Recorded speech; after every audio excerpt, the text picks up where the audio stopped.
some sense of it all, but I can see it makes no sense at all. Is it cool to go to sleep on the floor? 'Cause I don't think that I can take anymore. Clowns to the left of me, jokers to the right. Here I am, stuck in the middle with you.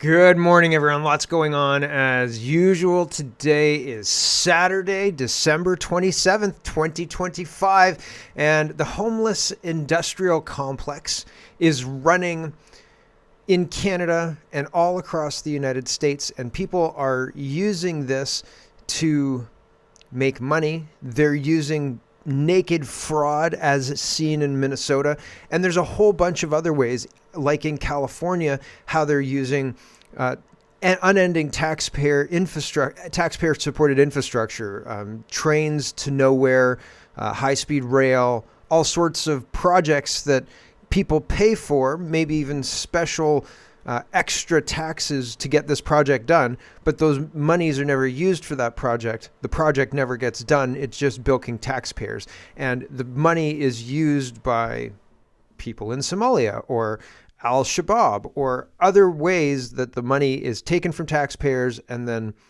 dispersed around the world. USAID is another way. And so it's very interesting. I think that there's a lot of overlap and bleed.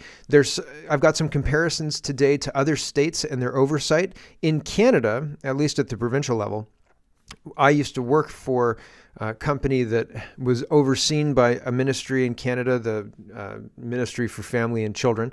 And the ministry would come regularly to my workplace to audit it and to make sure the policies were being adhered to and to interview the clients and the families and all sorts of other stuff, tour the facility, all sorts of stuff.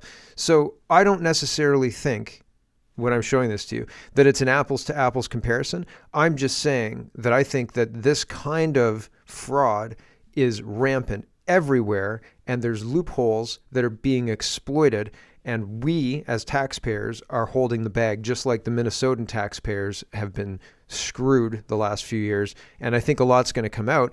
A lot's already come out. I've got $100 million in fraud in this one video, and it's wild, absolutely wild. So we're going to look at that today. Canadian newspapers are running cover for a collapsing healthcare system. So a 44-year-old man died in an Edmonton hospital, and they're saying that he was provided care, and it seems like he was not provided care. And this is actually going to be a big deal. People are very upset about this. So we'll see how this all comes out and comes to fruition. Synthetic eggs. Jeff Bezos is making synthetic eggs. Yes, apparently. Gross. And there are places in the United States, Texas is one of them, that is banning these synthetic eggs. I don't want to eat synthetic eggs. I want to eat regular eggs. I can't imagine the health issues with synthetic eggs. I'll just have regular eggs. Can we just have regular eggs, please? And we've got a short squeeze on silver. We're going to talk about that early in the show today because I was looking, I thought, holy cow, was I misled on this silver story? No, I was just streets ahead. The stories are coming out now and people are saying there's real risk, but the way they're going to do it is basically say paper silver is silver. Don't worry about it. That's how they had special financial rules that were introduced during the local bank. There were some local banks that started collapsing in 2023, and they used some special liquidity rules to allow that to everything's fine. We don't need to have contagion in this. So they're going to try and contain this. But I think that, sorry, it's cold in my studio today, so I've got my heater going, so apologies about that. But they're going to try and contain this, but I don't know that this can be contained because it means that that fundamentally the market's insolvent. So, and those aren't my words. I'm not a money guy, but that's what the money guy says, and I'll show you that part of the video. So there's lots to get to. Let's get to it. First, we've got to start with the fraud in Minnesota, and then we're going to get to the silver squeeze. Although it could have done silvers first as well. Anyway, lots to get to. Let's get to it. Wall Street Mav says, Why are white Democrats in Minnesota totally fine with their state being looted by Tim Walz and his Somali partners? I originally thought that said pirates, so his Somali pirates, and I thought that's brave, and then I reread it and I thought, missed opportunity. Anyway, where are the protests? Where are the demands for Tim Walz to resign? Why aren't Minnesota Democrats in Congress and the state legislature demanding action? Why aren't reporters sticking microphones in their faces and demanding answers? So it's interesting Where are these people? People saying, I was totally unaware of all of this fraud. Are they all in on it? Is everybody in the government in on this fraud? Is that why the fraud is so massive and they're happy with $8 billion? So if we can continue stealing $8 billion a year, we're going to be happy with that and everything's going to be fine. It seems crazy, right? Wall Street Mav continues. Has there been any comment from the FBI or the Department of Justice about a criminal investigation? And are we going to get tweets from politicians and videos online from Nick Shirley? Why isn't the FBI in Minnesota with crime scene tape at state agencies? Yeah, great question. I didn't mean to close that. Jerry says 23-year-old YouTuber in a hoodie just did more in a day to expose massive Somali Democrat fraud than Minnesota media, CNN, New York Times, Department of Justice, FBI, Department of Homeland Security, and the entire cast of 60 Minutes combined. This is real journalism. Amazing work. So this is a 42 minutes. I watched this yesterday. They get chased around by Somalis. Their car gets followed from place to place by people who are upset that they're investigating the scam. He goes up to daycares, because how they're doing it in Minnesota is they claim the daycare is for autistic kids, or they claim that they have 100 odd kids, and they claim state benefits for looking after those kids. The state gives them money. The state never shows up to investigate. The state never shows up to tour the agency or anything like that. And so everybody's looking past it. And he shows up, and most of the daycares don't look like daycares from the outside. Usually daycares have a place for the kids to play, toys, things like that. They look like daycares. A lot of them don't look like daycares. Blacked out windows, no windows at all. The doors are locked, but it says they're open. The signs are spelled wrong. The learning center was Leering Center. So they forgot the end. They spelled learning wrong. Unbelievable stuff. This kid goes around with another guy, and they're just asking, where are the kids? Where are the kids? And people get mad. There's one guy at the end, and he's yelling at them. He's like, you have to leave. This is private property. You're not allowed to be here. And he said, okay, well, yeah, I'm just asking though, where are the kids? Do you work here? And he's like, the guy who's at this guy, it's this guy. He's like, you can't be here. Here, I'll play it because it's absolutely wild. I don't know if it's going to let me play it. I will sue you. You don't have any permission. We have nothing to do with this. You understand? Then are there So leave. Please leave. Are there children here? Please leave. Where are the children? $2.6 million for a daycare center. You ask whoever you think is doing that. You don't know what you're talking about. So leave. Leave. Tell us what's happening here then. I said leave. We're wondering what's happening. We are not a child care. We are nothing to do with it. We're common people walking. And Yes. You are. We're not accusing you. We're asking where the children are at. Don't ask me anything.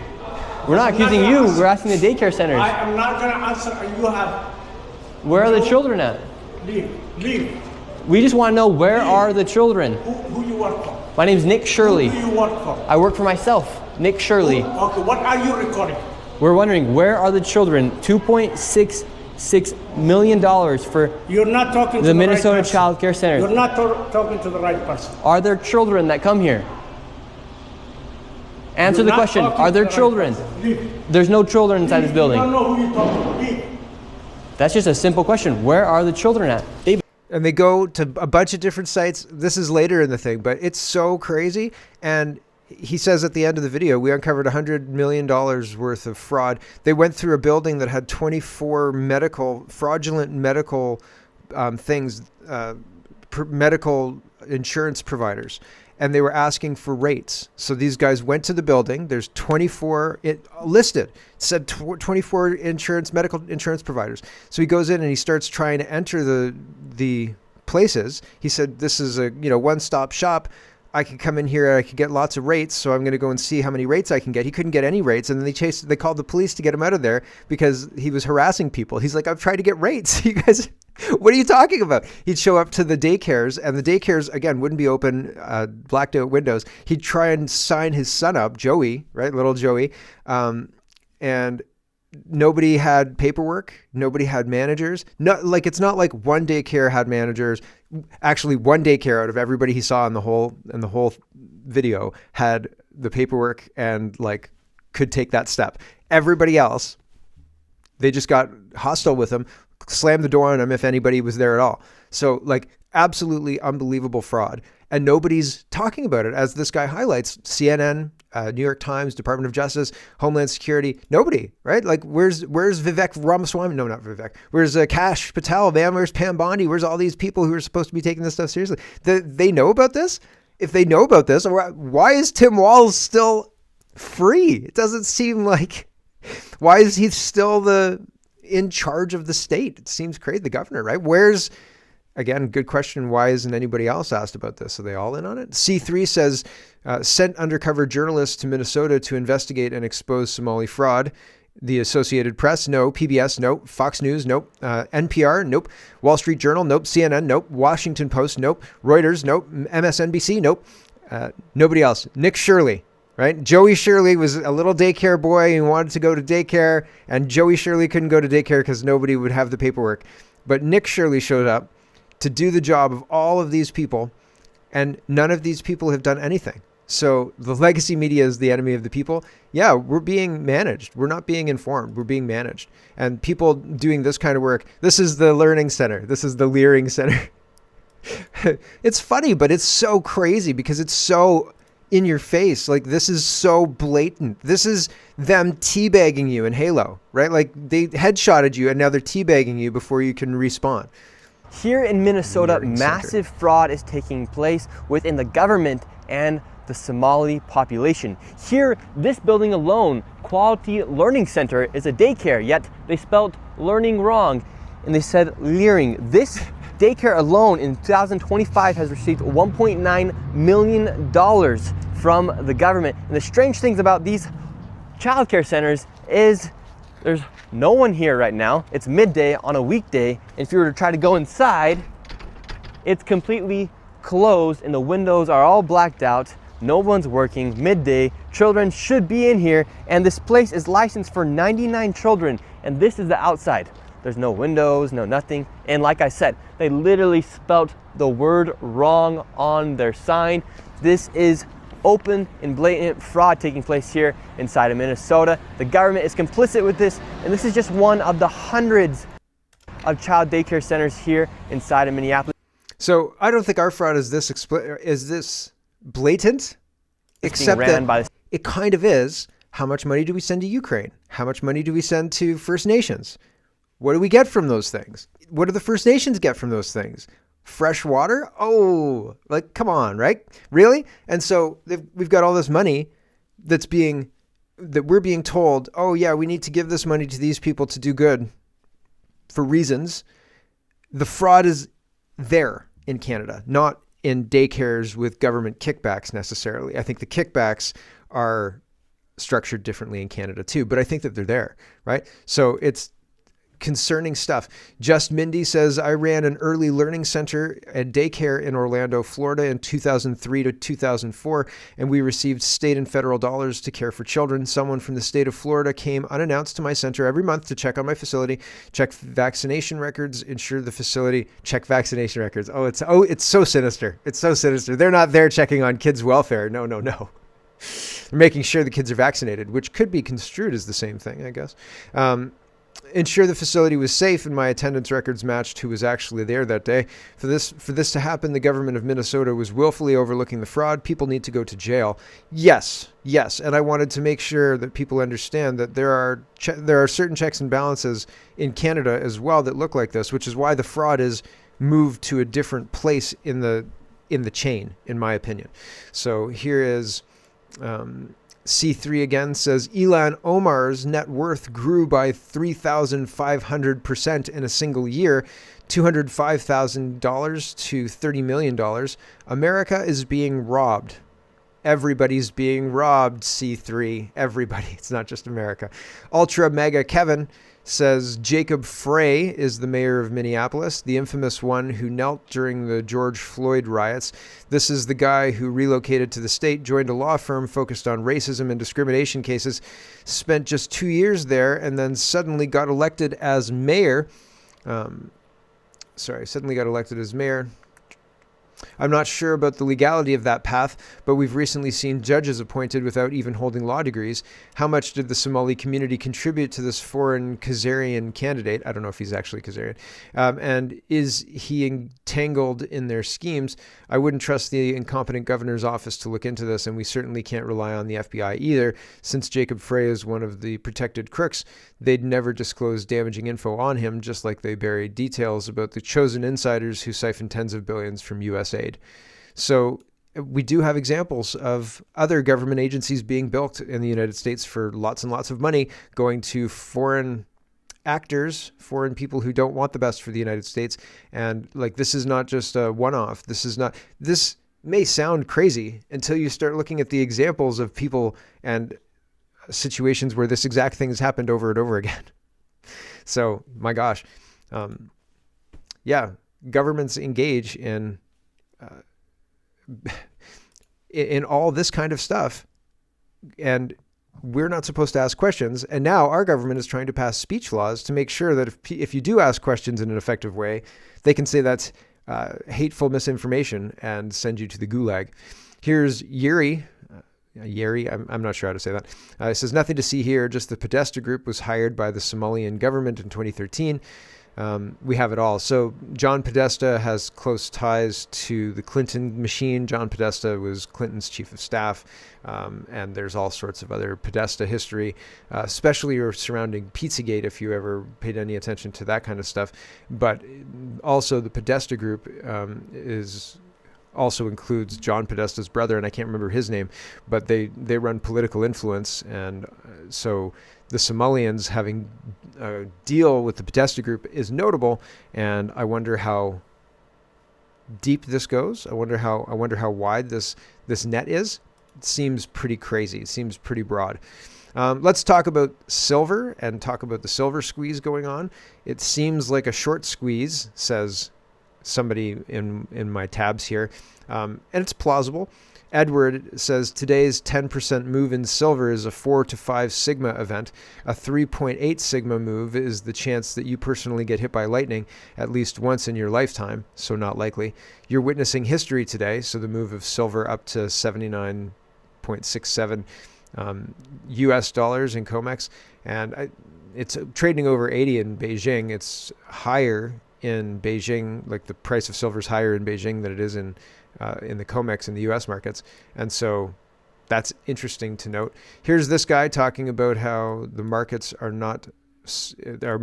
insolvent. And so that's interesting. He says that in the first minute. This is 45 minutes. We don't have 45 minutes. So this is just a taste. If you want to watch the whole video, the link should be in the description. Here we go. It is officially over. For years, we have sat here and speculated. We have looked at the charts. We have looked at the open interest, and we have guessed. We have said, one day the banks will break. We have said, one day the naked shorts will get caught offside so badly that the entire financial system will have to bend the knee. We have hypothesized that the bullion banks are leveraged to the hilt, playing a dangerous game of fractional reserve paper trading against a physical asset that is running out. But up until this morning, that was just a theory. It was a mathematical probability, sure, but we didn't have the smoking gun. We didn't have the body. Well, stop guessing. Stop speculating. Because that day is today. The body has been found. Ladies and gentlemen, Asian guy here, while you were glued to your screens watching the spot price of silver hit $77.16, while you were celebrating the breakout and calculating your net worth, something much more important, much darker, and much more terrifying was happening in the plumbing of the global financial system. Something that the mainstream media is terrified to report because it proves, without a shadow of a doubt, that the banking system is insolvent. We just received the official data from the Federal Reserve Bank of New York regarding their overnight reverse repurchase agreements, the repo facility, for this morning, Friday, December 26th. And the number that just flashed across the terminal is not a typo. It is not an error. It is a confession. $17,251 million. In a single morning, in the quiet hours just after the Christmas holiday, the too big to fail banks tapped the Federal Reserve's emergency liquidity window for over $17 billion in cash. Now, you need to understand what this means. You need to understand what the repo market actually is. This is not the window.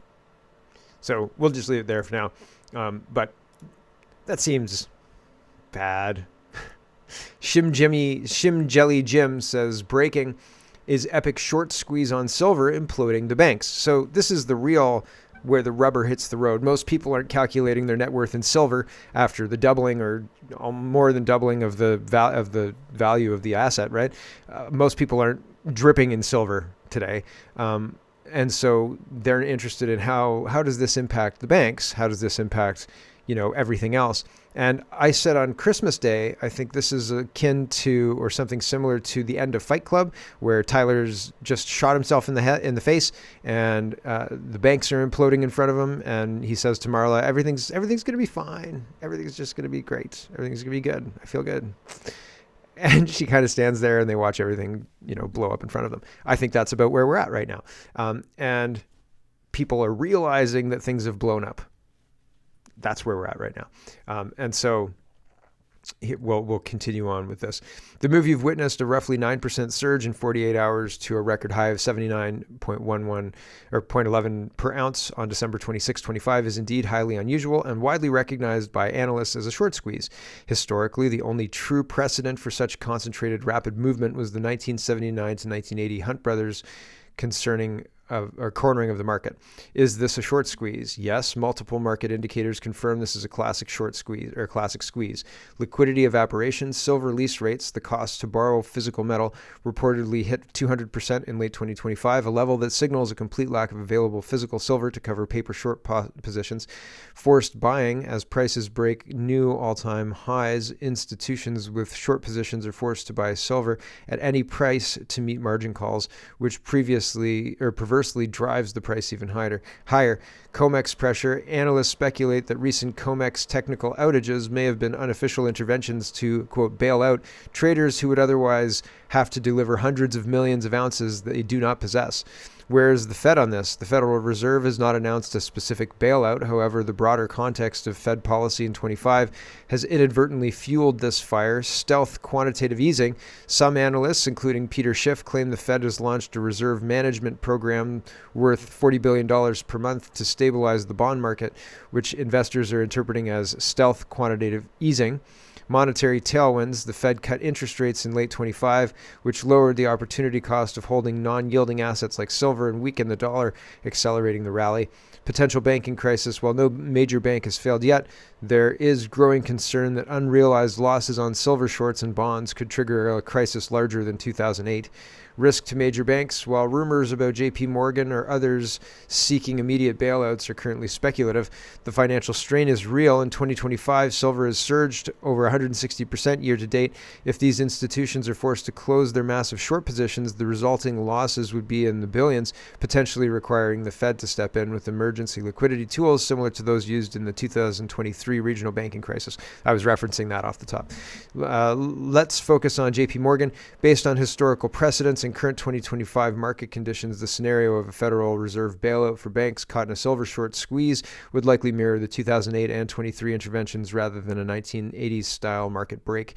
One likelihood and form of a Fed bailout. History shows the Fed rarely bails out a bank's specific trade losses directly. Instead, it provides systemic liquidity.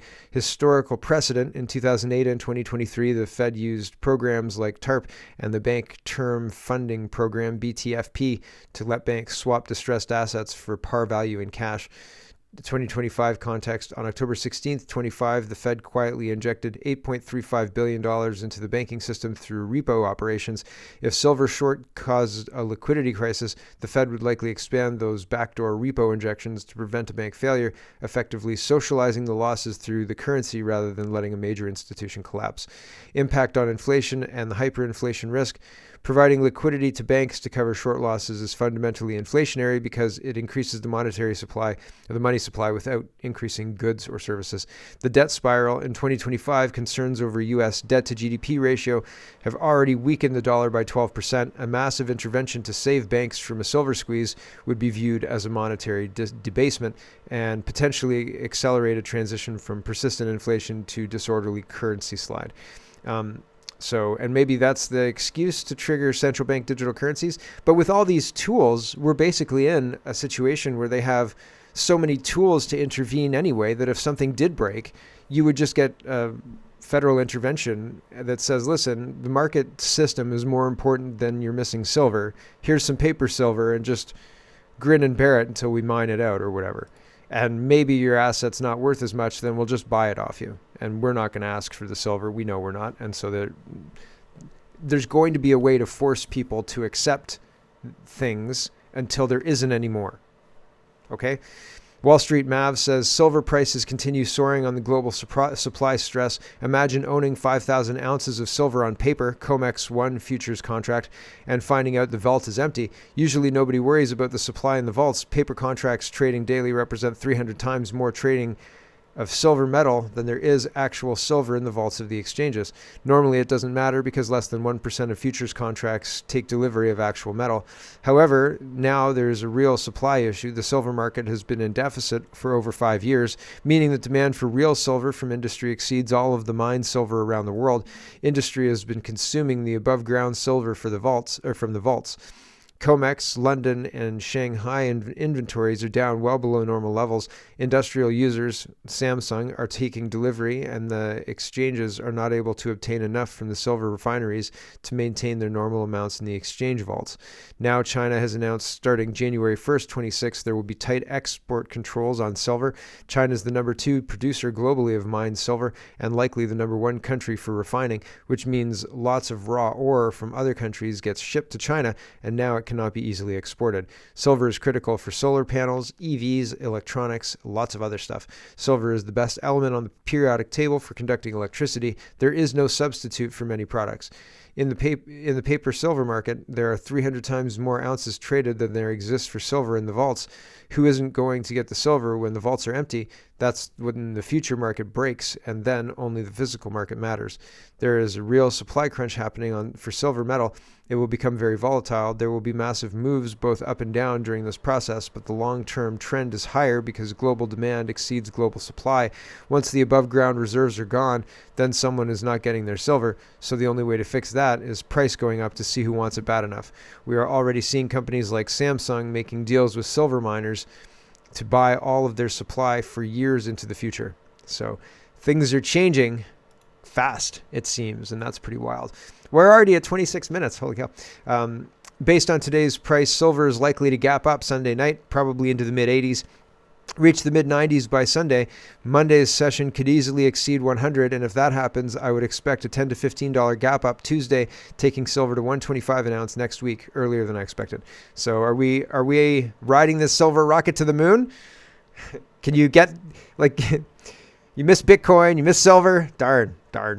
There's all sorts of signs, right? Go buy silver. But now, I mean, it's very expensive. Damn. But I think silver is probably worth $200 an ounce, right? I think probably that's where the actual price of silver is. And somebody was saying that if the ratio was held that between silver and gold from the 1980s, silver should be up somewhere around $320. I think that's the number I saw. But that was based on a cheaper price of gold, so I don't know where it should actually be. So apologies about that. Real Ben says, oh, this is just the price of inflation. I'm going to show you the 1960s and the 1990s, and the price of inflation is stealing the value, the buying power of our dollar. And because it's doing that, it's invisible. People don't understand it. And so because people don't understand it, they think it's bad man Trump or tariffs or something like that. But it's not. It's our government policy. Why is our government policy to add 2%, to reduce our buying power by 2% every year? The stated reason is to encourage people to buy now because, in 5 years it'll be more expensive. And that's supposed to stimulate the economy. But I think that's a poor excuse. And we've lost a lot of buying power over the last 50, 60 years. Just look at this cart for $50. 1960, this is what a homemaker might have worn while shopping at the supermarket. For $50, her shopping cart included rib roast of beef, hamburger, pork chops, bacon, chicken, tuna fish, a ham, a turkey, all kinds of fruits and vegetables, including 1 head of lettuce, 2 loaves of bread, and 5